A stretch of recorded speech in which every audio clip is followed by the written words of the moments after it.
ஆயிரக்கணக்கான வருஷமா சிம்பிளான விலங்கு கதைகள் மூலமா வாழ்க்கையோட பெரிய பெரிய பாடங்களை நாம கத்துக்கிட்டு இருக்கோம்னு சொன்னா நம்ப முடியுதா?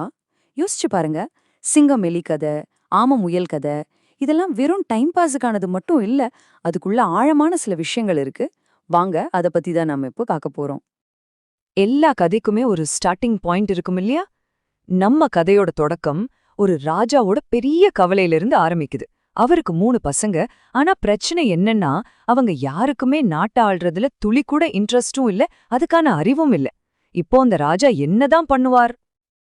அந்த ராஜாவோட கவலை நாளுக்கு நாள் அதிகமாயிக்கிட்டே போச்சு. ஏன்னா தன்னோட ராஜ்யத்தோட ஃபியூச்சரே ஒரு பெரிய கேள்விக்குறியா நின்னுச்சு. தனக்கு பிறகு தான் பசங்களால இந்த பெரிய தேசத்தை ஆள முடியுமாங்கிற சந்தேகம் அவரை ராத்திரி பகல் தூங்க விடல.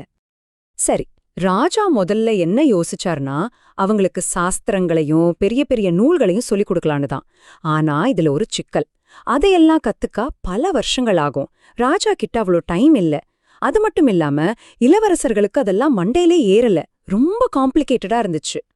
சரியா, இந்த நேரத்துல தான் விஷ்ணு சர்மான்னு ஒரு அறிஞர் ராஜசபைக்கு வராரு.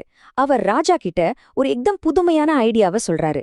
ராஜா, கவலைப்படாதீங்க, இளவரசர்களுக்கு நான் பாடம் சொல்லித்தரேன். ஆனா புத்தகங்களை வச்சில்ல, கதைகள் மூலமா. ஒரு நல்ல அரசன் எப்படி இருக்கணுங்கிறத அவங்களுக்கு நான் அந்த கதைகள் மூலமாவே கத்துக் கொடுக்கறேன்னு ஒரு சவாலாவே சொல்றாரு. அப்படி விஷ்ணு சர்மா சொன்ன அந்த கதைகளோட தொகுப்புக்கு பேர் தான் பஞ்சதந்திரம். இதுல மொத்தம் 5 முக்கியமான பிரிவுகள் இருக்கு. 1. நண்பர்களை எப்படி இழக்கிறோம். 2. நண்பர்களை எப்படி ஜெயிக்கிறோம். 3.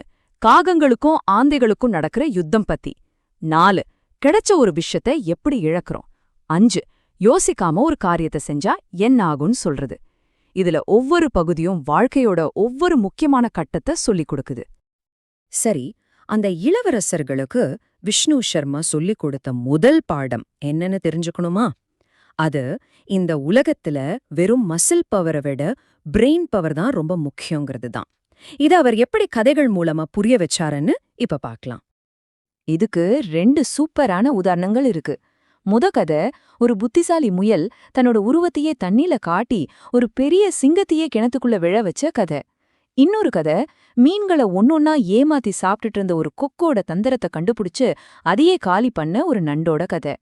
இந்த 2 கதைகள்லயுமே பாத்தீங்கன்னா, சின்ன பலமில்லாத ஒரு விலங்கு தன்னோட அறிவால ஒரு பெரிய எதிரிய ஜெயிக்குது. அப்போ இளவரசங்க கத்துக்கிட்ட முதல் பாடம் ரொம்ப சிம்பிள். பிசிக்கல் ஸ்ட்ரென்த்தை விட பிரெயின் பவர் தான் பெருசு. நீங்க எவ்வளவு பெரிய பலசாலியா இருந்தாலும் சரி, சரியான நேரத்துல மூளைய பயன்படுத்தலன்னா ஜெயிக்கிறது ரொம்ப கஷ்டம். ஓகே, அடுத்த பாடத்துக்கு போலாமா? வாழ்க்கையில நமக்கு வர்ற பெரிய ஆபத்துகள் எல்லாம் வெளியிலிருந்து வர எதிரிகளால இல்ல. பல சமயம் நம்மளோட பெரிய எதிரியே நமக்குள்ள இருக்கிற நம்ம கேரக்டர் தான். உதாரணத்துக்கு இந்த 2 கதைகளை பாருங்களேன். ஒரு கதையில பேராசை பிடிச்ச ஒரு பிராமணரோட பையன் தினமும் தங்கம் தர்ற ஒரு பாம்பையே மொத்தமா கொல்ல பார்த்து கடைசியில அந்த பாம்புகிட்டயே கடி வாங்கி செத்து போறான். இன்னொரு கதையில 2 தலை கொண்ட ஒரு பறவை. ஒரு தலைக்கு இன்னொரு தலை மேல பொறாம, அதனால அது விஷத்தை குடிச்சு கடைசியில 2 தலையுமே சேர்ந்து செத்து போகுது. பாத்தீங்களா? நம்ம குணத்துல இருக்கிற சின்ன சின்ன குறைகளால எவ்வளவு பெரிய விளைவுகள் வருதுன்னு பாருங்க. முயலோட ஓவர் கான்ஃபிடன்ஸ் தான் அது ஆமைக்கிட்ட தோத்து போனதுக்கு காரணம்.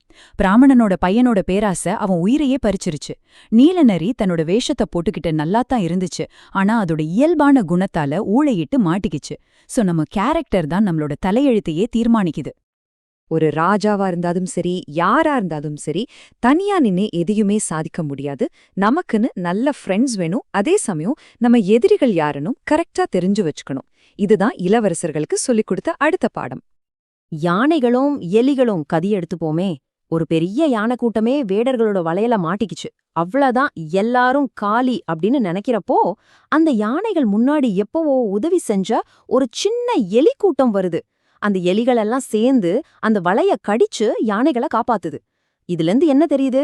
நாம சின்னதுன்னு நினைக்கிற ஒரு உதவி கூட பெரிய ஒரு ஆபத்துல நம்ம உயிரையே காப்பாத்தும்.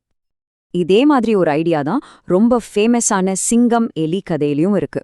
பலதீனமா இருக்கிறவங்க கிட்ட நாம காட்டுற ஒரு சின்ன கருணை நாம கொஞ்சமும் எதிர்பார்க்காத ஒரு நேரத்துல நமக்கே ஒரு பெரிய உதவியா திரும்பி வரும். இந்த கதைகள் எல்லாத்துக்கும் அடிப்படையான மோரல் ஆஃப் த ஸ்டோரி என்னன்னா, ஆபத்துல உதவுறவன் தான் உண்மையான நண்பன். ஒரு லீடருக்கு பவர்ல இருக்கும்போது கூட வர்றவங்கள விட கஷ்டமான நேரத்துல கூட நிக்கிறவங்க தான் உண்மையான பலம். சரி, இப்போ ஒரு கேள்வி. இந்த மாதிரி சின்ன சின்ன கதைகளால எப்படி இவ்ளோ பெரிய விஷயங்கள ரொம்ப ஈஸியா சொல்லிக் கொடுக்க முடியுது? அதுக்கு பின்னாடி ஒரு ஃபார்முலா இருக்கு. அது என்னன்னு இப்ப பார்க்கலாமாங்க? இந்த பஞ்சதந்திர கதைகளோட சக்சஸ்க்கு காரணம் ஒரு சிம்பிளான 3 ஸ்டெப் ஃபார்முலா தான்.